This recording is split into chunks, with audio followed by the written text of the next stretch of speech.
Welcome to another installment of the Tim Woolley Show, starring our Mayor, Tim Woolley. Good to see you, Mayor. Good to see you, buddy. It's fantastic. We're doing this, we're recording in early December, which makes this right about the end of your first year as mayor. Yeah, just a couple weeks ago. Pretty much the middle of December is when November is when I started. Right. So, it's hard to believe that it's been a year. It's definitely has flown by, as December is already, right. Here we are, we're more in the mid-December. Yes, exactly, you're right about that, about that. So. Top takeaways from your first year, both positive and negative. I don't know how you want to start that. Well, I'll start out with the positive. I think it's been pretty good. I'm happy with the way things are going. Came in here with a few ideas that we wanted to start, and kind of went with that. Tackling morale was number one. Filling our police, as much as possible. So we're in the process of that. I think from the feedback that I'm getting, it seems like most of the employees are happy. If not, might not like all the everything, but it seems like from what I gather from all the department heads, morale is better, and good. So that's always a good thing, because I always say happy troops fight harder, and so I'm pretty happy with the way things are going. Everything hasn't been perfect. It's there's a lot of fires, that you got to put out on a regular basis, but. As a whole, I'm pretty happy with things. I'm still floored that how fast it went, and as I say, I'm still shocked that I'm in this position. So I guess it hasn't worn off that I'm still.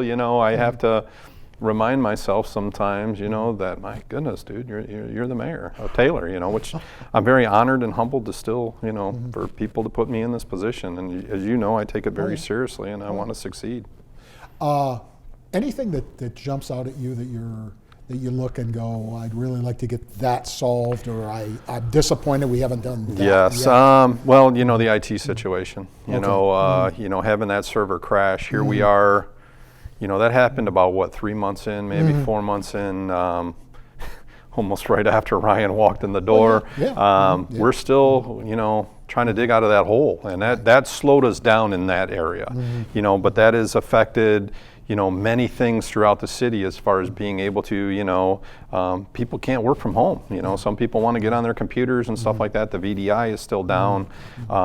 We're working on individuals, but there's a long list of things, and like I said, it's not as easy as just flicking a switch. We have to rebuild this stuff, and so we're bringing in other vendors to come in and help, and some of our things are on older systems that Ryan's not up to date on, and so we got to bring people in that are familiar with that, and so Ryan's done a great job. I know people are very happy with him. They might not be happy with progress on something that involves their department, but we have to look at things, prioritize, and then go from there. And when something happens in the police department or the fire department, that is a public safety situation, and we have to get on that immediately. So that's where a lot of the focus has been early on, but we're chipping away. And I think he sent an email yesterday about I think the police department now has Wi-Fi, which is great. Hopefully City Hall will, be, and then I think progress has been made on the tax lookup as well. I think I saw that today. So, some of these things are a benefit to the community. But it's nice that we're able to offer them. Sure. But when we're not, we're working on it, and it's not a necessity we have to do. It's something we want to do. And unfortunately it does inconvenience some people sometimes when they can't do things, and even departments, but everybody has been inconvenienced one way or another with that situation. So that's the one thing that has definitely hindered a lot of things as far as movement and progressions. I'd say that's the biggest one, but I think Ryan has done him and Brian both have and I think people are happy with the customer assistance from HR or from IT has drastically changed. So I get a lot of compliments on that. But that's been our biggest hurdle, I think. And then the other one is it's not really major because we're finally getting caught up. But as we bring police officers Yes. in, I bring 2 in, 4 retire. So it's kind of, now I think I think this next batch will actually put us above where we were. Right, So right. I'm looking forward to that, Well, we just had John Blair in here for a different show right before you, and I know he has been very complimentary of everybody who's played a hand in that new hiring campaign, and he definitely sees the changes, in the department across the board, whether it's technology, whether it's equipment, or whether it's especially bodies, and the fact that the bodies that they're now bringing in aren't, wet behind the ears. Oh, absolutely. Kids. They're often transfers coming over, bringing in. We're getting great police officers, Right. and that's what's great, and it's diversifying our police force too, Exactly. So it's we're getting we had like I said before, one of the officers that came from Detroit was Officer of the Year in Detroit. I had somebody from Canton say, hey, you took our best cop from us, and stuff like that. So it's unfortunate, it's a feeding frenzy for municipalities, and I'm glad we were able to come up with an agreement and council approved and the unions approved that allows this lateral situation, and that's helped tremendously, and stuff. But the technology too has been unreal, this new flock program we went to, we went to city council passed 20, and then Tifa last night passed 30. So we're going to have 50 of these cameras up there. And that's just the start. Unbelievable. It's making us all safer. Right. And including the officers. Right. So that's always a positive in my opinion. Tremendous amount of activity going on right now, as there always is during the holiday season. Really started for the city of Taylor back with the Hallapalooza in late October. Hallapalooza has really turned into one of the best events in Taylor in a very quick time. It's unbelievable. I mean, they tell you plan for 2,500 pieces of candy, and I think some people kind of underestimated that a little bit, and so we were running and sharing candy amongst people that were there and stuff. But that's one of my favorites. That's I had a great time with that. Michelle and Kimber both helped as well. Kimber worked in one of the islands, like in the lake area and stuff, and Michelle helped me, and we had the whole Star Wars theme going and stuff, and and it was kind of nice being the Star Wars geek that I am and was dressed up as Obi-Wan when these little kids came up and knew who I was. I liked that, because I was a 7-year-old kid in '77 when I saw Star Wars for the first time, and I've been a proclaimed Star Wars geek since then. But I think one of my favorite is a little boy come up and he says, "Are you Obi-Wan Kenobi?" I said, "Yeah." I said, "You know Star Wars?" He goes, "Yeah, my dad made me watch it." I said, "Well, did you like it?" He says, "Yeah." And I said, "Well, you got a good dad there.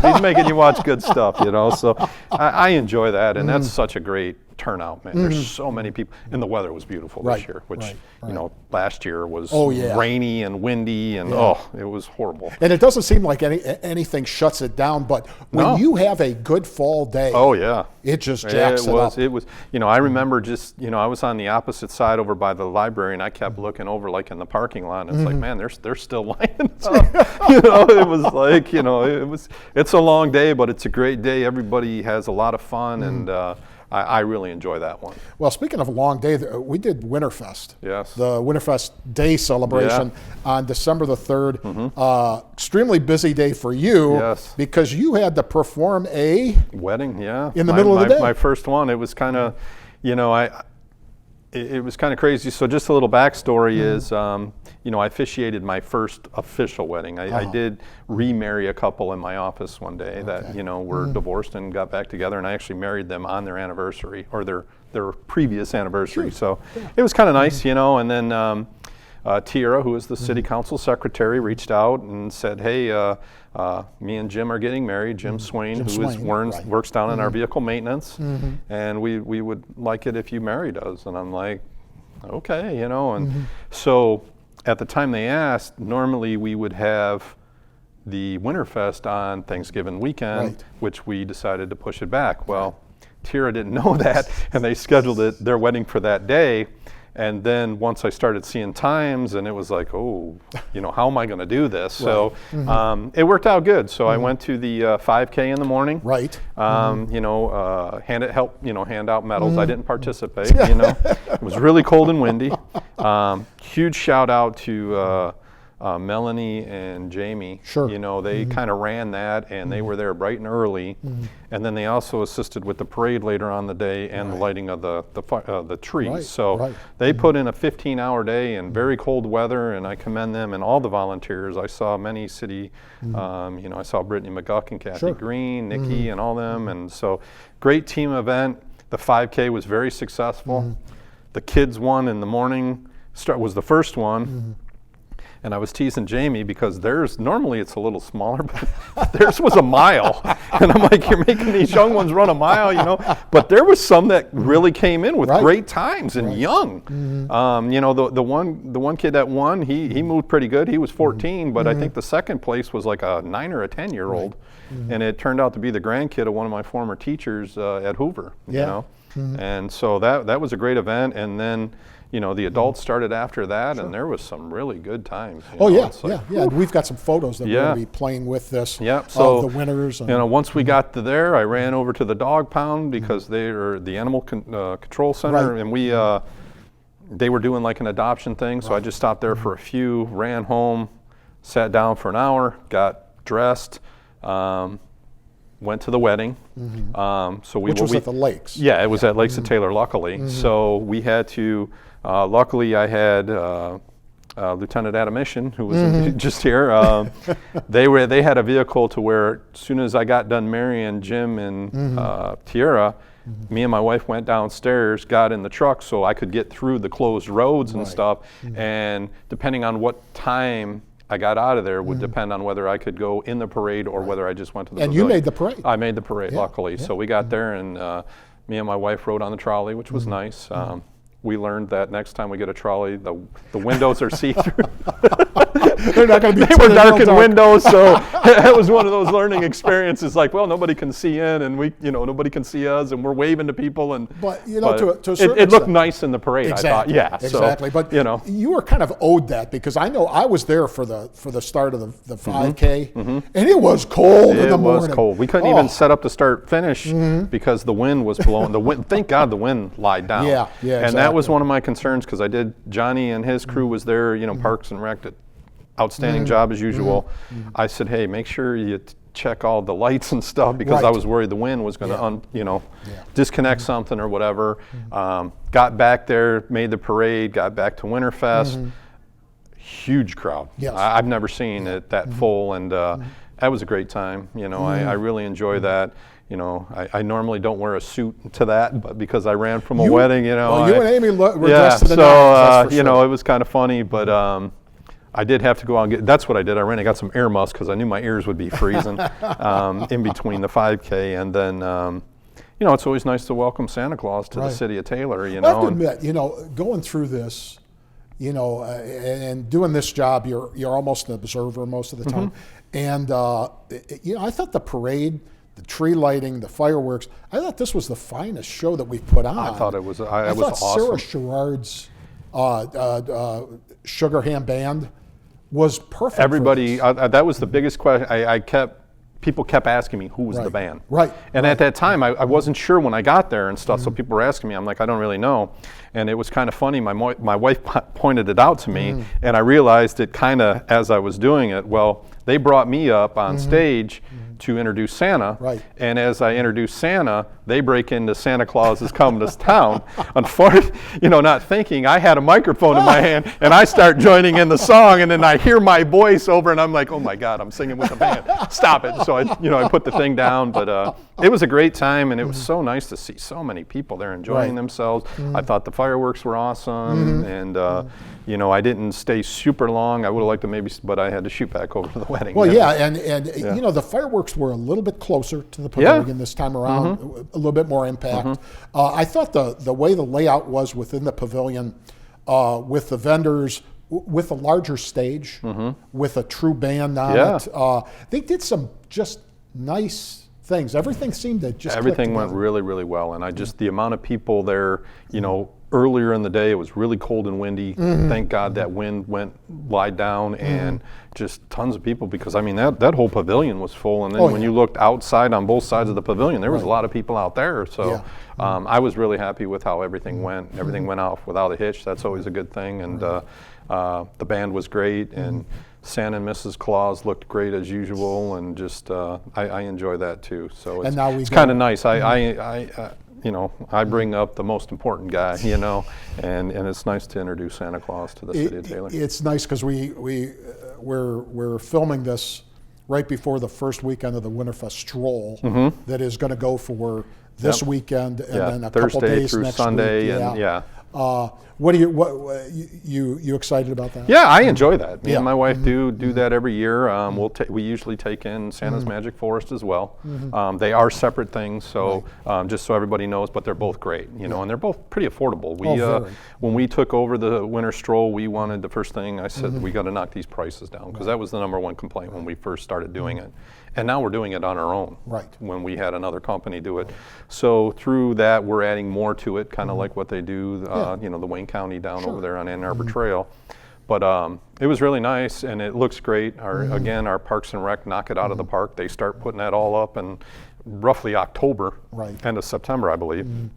And it was nice because Todd Bonner, who works in our parks, he made like a video, a walkthrough. I thought it was awesome. And I'm like, it's kind of fast and stuff, but it kind of showed everything. And he tagged me on that in Facebook, and I thanked him for doing it. So it gives people a good idea of what it's like, but to see it in person is so much nicer. And of course, Santa and Mrs. Claus is there too, to where people can go and get their picture with their cell phones and all that. So we're doing a really good job of leveraging one of the best pieces of property in Taylor and Heritage Park, because these events just seem to make Heritage Park and it does. That just adds to the I always say Heritage Park's the diamond of the city of Taylor, and being able to do so many events there makes it so nice. But even in the summertime, people come from all over there. The conservatory brings a lot of people, and when they were on Michigan under the radar, boom! Now they got flooded with a lot of people and stuff. So it was, it's just a great area. Our petting farm, all the little things they do there and stuff. It's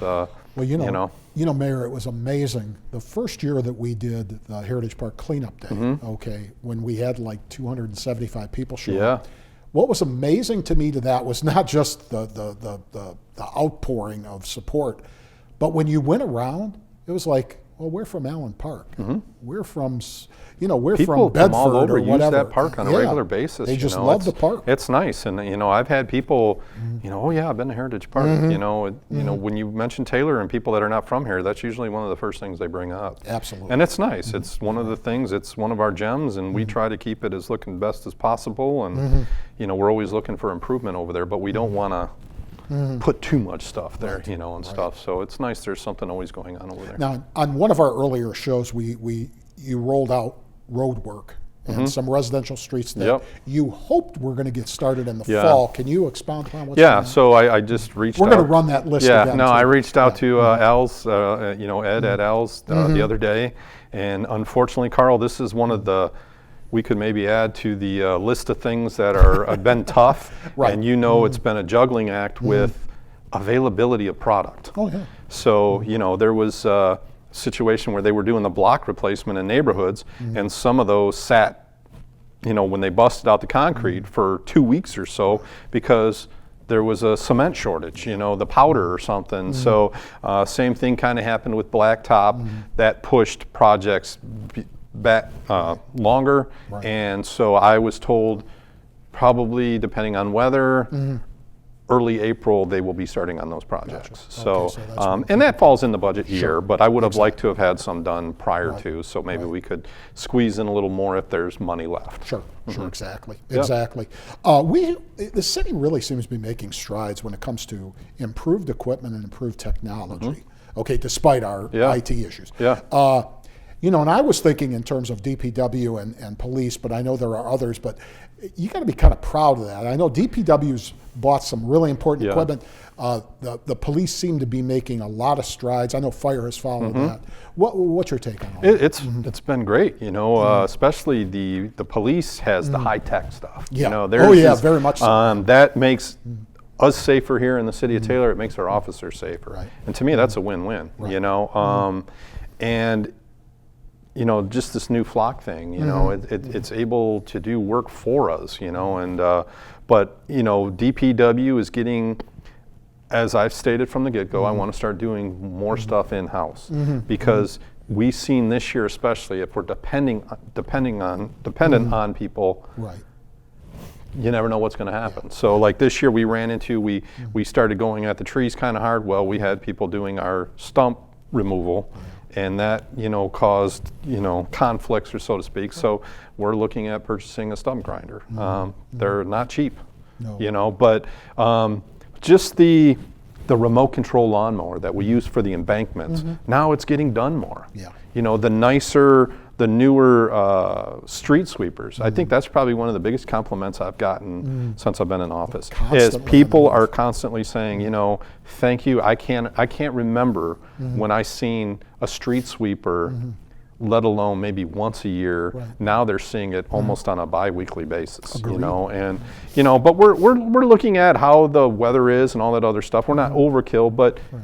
These are the things that people wanted, and I'm going to stick to that. You know, Well, these so were one of the things that I said. You know, get rid of my snow, salt my streets. Right.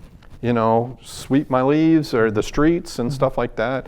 Pick my garbage up on time, and most of all, make me feel safe. Well, and you know this better than most. There's nothing wrong with visioning. There's nothing wrong with moving forward and all these things.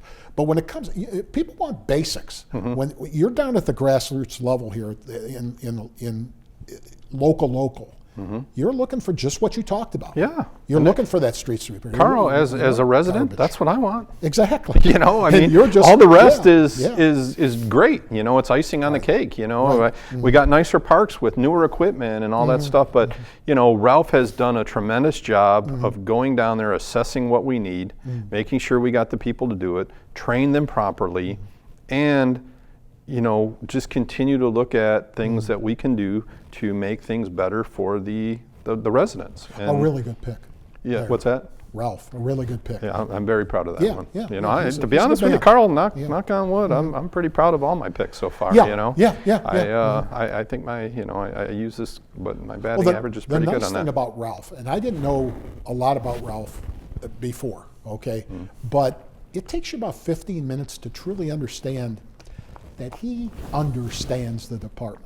Okay, he can't solve He's lived everything, it. and he knows Absolutely. that. But when you talk to him, he really knows. You get to this level, and he knows. You get to that level, and he knows. And that kind of tie-in is really important when you're trying to set things. Well, I straight. knew that, Carl, and he was one definitely when I, you know, you talk to the employees, and you kind of, even when I was on council and Ralph was still working here down in the compost, you know, I'd like to pick their brains a little bit, and I would, you know, hey, Yeah. who do you know, and Ralph's name was always the one guy, and I knew he was a, you know, when Boardman was here, who a famous name, you know, Yep. was DPW director forever and did a phenomenal job, Another guy who mostly did it under right. Preby, you know, Yeah, and Ralph was his next in line, you know, he was grooming Ralph for that position, you know, and then, you know, things changed over the years. Ralph said, you know what, I just want to go back down to the compost site and stuff, so I'm very grateful that I was able to get him to come out of retirement, and he has far exceeded my expectations, you know, and Which is very happy with him, and he does very, a phenomenal very job. important. And he's well respected amongst his, you know, the people that work in the DPW. And that's a big key. Because he started from the ground up. Right. He's one of them. Exactly. Exactly. We're doing massive improvements to the police department building, and we've already improved the recreation center. What's your thoughts? You pretty pleased? with Yeah, what you're seeing so actually, far? I just popped in the recreation center the other day. Literally, we're pretty much all done with that. You know, they Right. were. Well, it was a couple weeks ago. I can't remember if the floor had been done yet, but I know that was out. But that's the last piece of the puzzle. Right. So the rec center will be completely. Looks you good. know, yeah, I think Yeah, so. You know, yeah. it's a lot of people I don't think realize what a nice place that is, and it's not as busy. It's kind of a nice place, and you can walk a track indoors. Right. And you know, we also have the racquetball and volleyball, and we got the batting cages in there. We redid all the bathrooms, really up to date and stuff. So I think it looks good in there. I really do. And then, you know, we're we're just going to start moving on the police department. That's a building that needs an upgrade. Carl, I tell all of our new officers, we're making improvements. The locker room in there, the bathrooms. When I got a tour, I was literally just shaking my head the whole time.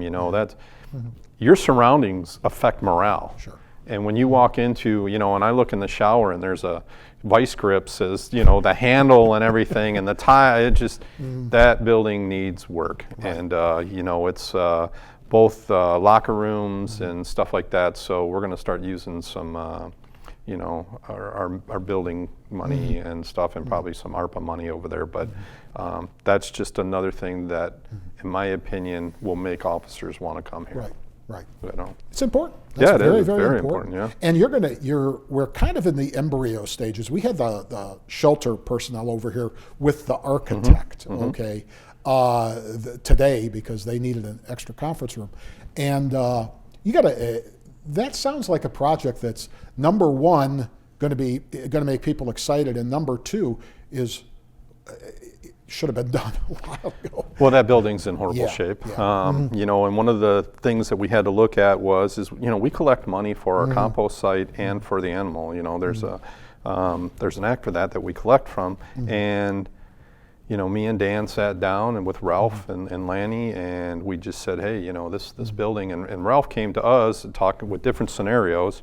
So that's when council approved the architect. Sure. And this is all pending approval. Oh yeah.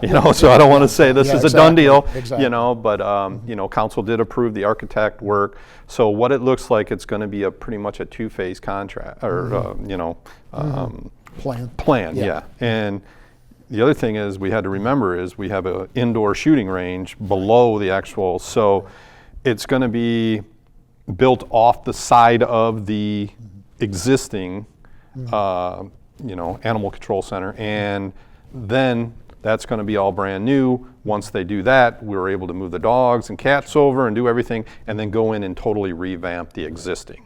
Right. That building is crumbling apart, the front of it and stuff, so that needs a lot of work. All the drains in the things were rotted out and stuff. It wasn't set up properly for that, and it wasn't designed necessarily. So the thing we're looking at, and Matt Bonza has done great with this, we're looking at redoing to where the animals have less stress, and stuff like that. A brighter area. It's not going to be as dark and gloomy. It's not going to be fence and and everything. Right. So it's going to benefit the animals, and it's going to be a much nicer place. And so we got to start with that, and then we'll go in and redo the other ones. So animal shelters, as sad as it sounds, the reality is they're almost an afterthought too many times. Like you're saying, that maybe the intention was correct, but the actual it's not the Taj Mahal, right. but it's able to take animals and give them a second chance at a home. Yeah. We are a no-kill shelter. Yeah. So, so this building is old and it needs to be renovated, but we also need to make it a little bigger and change things around to where it benefits the employees and the animals that are there. Right. So, and then, as we know, we have the mobile doctor, it's Herman, right? I believe it was Herman. Herman, sorry. We're going to dedicate the medical room in his honor. He passed away in a car accident recently, and he was a mainstay at our shelter. He would come, he would do shots for residents at a discounted rate where they could go and stuff, and he would also help treat our animals as well too. So it's a sad situation, and we think that's the least we could do is name that medical room after him in his honor. Well, from what I understand, a well-deserving. Yeah, unfortunately, I think I met him once, but I didn't know him all that well. Right. But when he passed, I didn't realize how many people used him as a vet, and stuff. And I know our animal control, everybody over there was pretty hurt by that because they all really, really enjoyed him. And everybody kind of came up with that idea, like Ralph and Sean Donovan all kind of, they were going to meet to discuss it, and they both walked in the room and said, hey, why don't we do this? Right. So I hear you. They brought that to me, and I thought it was a great idea to honor him and the job he's done. It took a while, but the county finally approved technically the Lang Park project, Yes. the partnership. You got to Yeah. be happy about that. Yeah, I am, and unfortunately, I didn't know it was. We had to keep taking it in front of council and everything, but we're where we're supposed to be now. Everything's been done. We just had a copy sent over to the clerk, and Guido believes we might be able to start doing some work in the winter time, just clearing things and all that stuff. So I'm pretty happy about that. We're gonna get rolling on that as soon That'll as be we a can. fascinating project to watch. I think it's going to be cool. I really do. I think it's going to be. I think the residents and just this is a partnership with Wayne County, so anybody in Wayne County is anybody can use it. But I think it's going to be a different park, and I think people are really going to enjoy it. November elections, okay, which you weren't a part of this time Yeah, around. I was happy about that. Yeah. Gave us a new U.S. rep, 2 new state representatives, and a new to Taylor state senator, to go along with Erica Geis, who's returning. Okay. From a mayor's viewpoint, what were your takeaways from that election? Well, it was a little different. I mean, our previous, I've always had good relationships. I've known Senator Geis for a long time, and so she's always looked out for Taylor. She lives in Taylor, which is always a benefit. We do have a change at state rep, at 2 state reps now. Right. So I've met both of them. I've known Jim DeSantis a little while through baseball and stuff like that, and then. Is it Jamie? Jamie Thompson. Thompson. Okay, I was thinking Thomas, but I met her and stuff like that. So I'm looking forward to sitting down with them. Don't know Darren Camilleri that well. I know he was a state rep for a while and stuff. I met him once, I think, at an event. But just want to sit down and meet and talk with all of them and just kind of make sure that Taylor is a priority. The way they broke it up, I don't think helped Taylor much because. We were one big pot, and now we're split. So we went from one of the highest votes, amount of voters, to down to that 4 or 5. So that kind of hurts you a little bit because, interesting because when you have a lot of votes at stake, some people tend to look and take care of you a little more. Not saying that they all do that or whatever, but I'm just. Well, for the longest. But I think I'll be able to work well with all of them. For the longest period of time, you had this particular city had a state senator and a state representative who were from Taylor. Yes. Okay. Could have been from Romulus, Yeah. but usually were from Taylor. Now you have two reps and 2 senators. 3 out of 4 are not Taylor residents. Well, not only that, now we have 2 Republican state representatives and 2 Democrat state senators. So, I think. It's kind of funny. I see people debate on social media about what my political preferences, but I'll say it for the 1,000th time, I am an independent. So I have no problem with either party, but I look forward and I think I can work with anybody, regardless of what their party is. So does it, when you're at the grassroots level like this in municipal government, does it really matter what party they're from? No, it doesn't. Like when you run for office in the city of Taylor, you don't declare a party. You can, but you really don't because, once you get to the state level is when partisans really start to, But I think it's good. I've always gotten along with unfortunately. Senator Tanadar now came to my office, but I was out on a meeting. He just kind of popped in, so I haven't met him yet either, and look forward to meeting him. He's our new congressman. Right. So definitely want to sit down and talk with him because I want people to still believe that Taylor's a priority, like I believe it is. It's going to be it'll be an interesting landscape, but sometimes new is good. Yeah, there'll be a getting to know period, and stuff like that, and see, I do watch votes. I do follow. What's being voted on where and seeing how that impacts our city, and I used to do that as a resident just to see how it impacts me, so I especially do it now as the mayor, and I want to make sure that our city is being looked after properly. Exactly.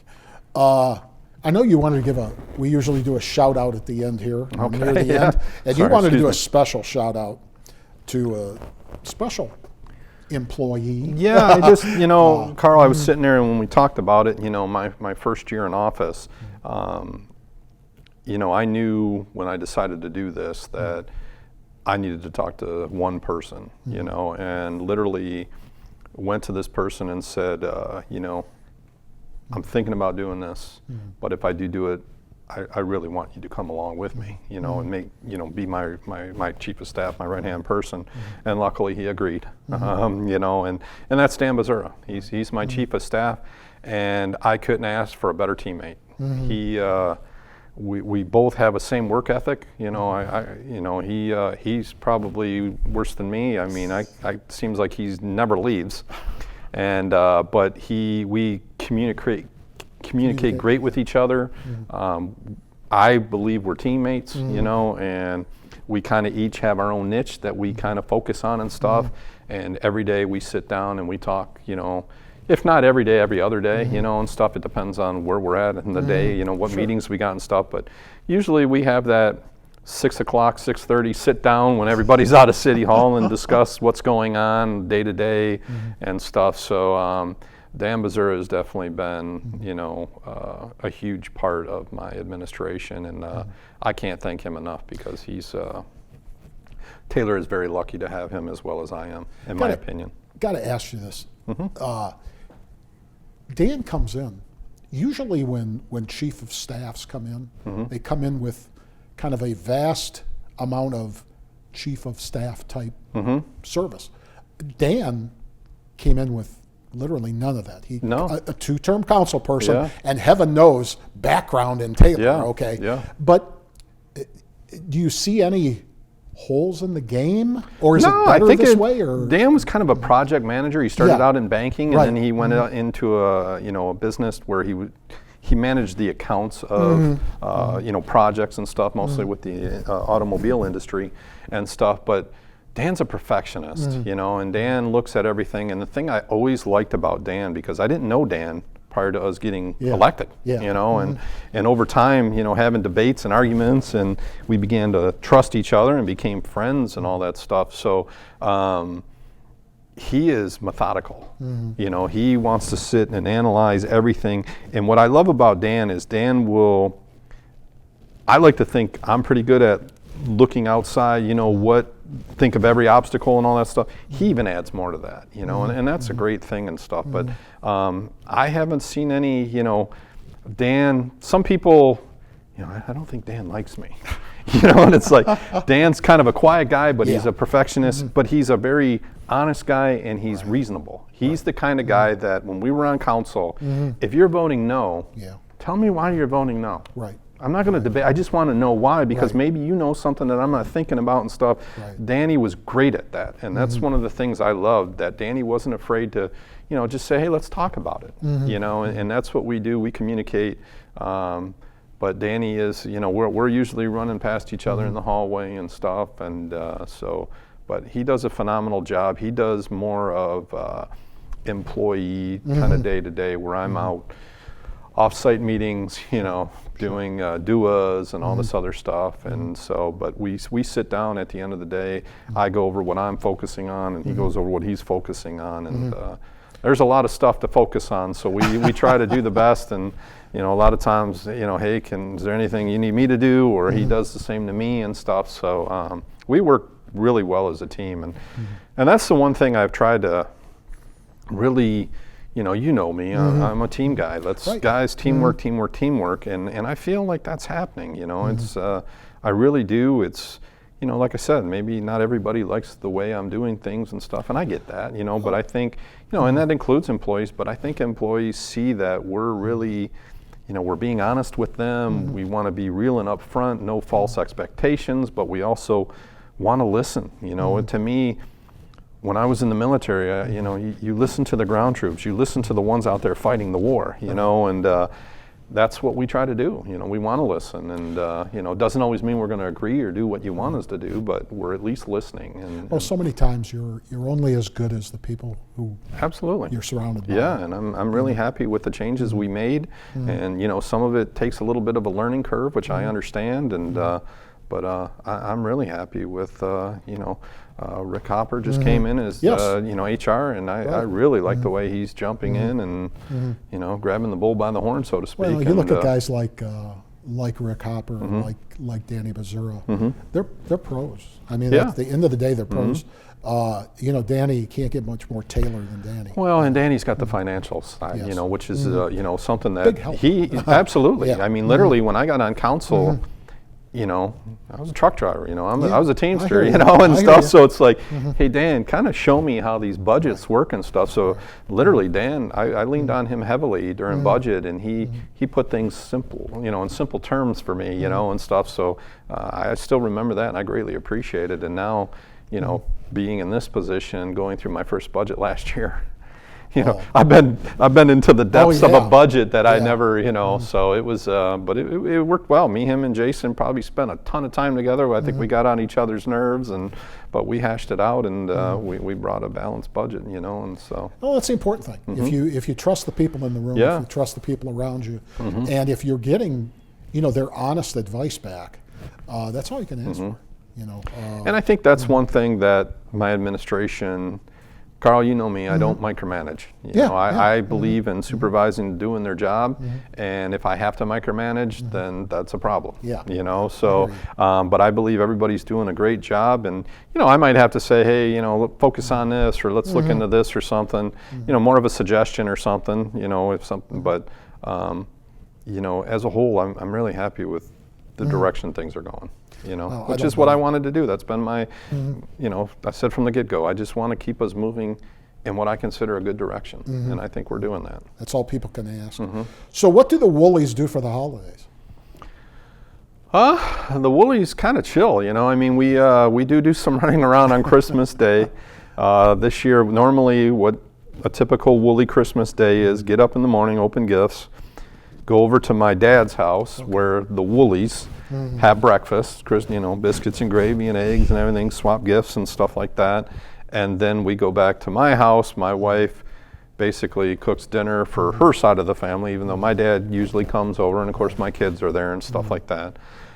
This year my niece on the Woolley side has decided to have the breakfast, so I got to drive out to West Bloomfield on Christmas morning, which I'm not too happy about, but I'll give it a shot this year and stuff. But as a whole, it's nice. It's just a nice family day, and I spend time with both my family and my wife's family, and my kids are there the whole time. So it's a nice day. It's enjoyable. Any special greeting you want to throw out there for the residents? Well, I just want to wish everybody a happy holidays. I mean, there's many people that celebrate different holidays in this city, and I want to wish all of them a happy holiday and definitely a new year, a happy new year. Right. So I'm looking forward to 2023. It got here a lot quicker than I expected. Boy, it so flew. 2022 flew by.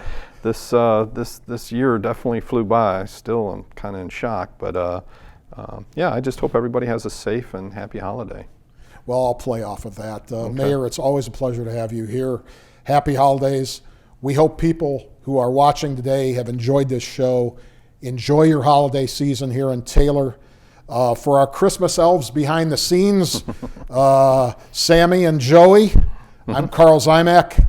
We'll catch you on another episode of the Tim Woolley Show when we return next year in 2023. Yeah.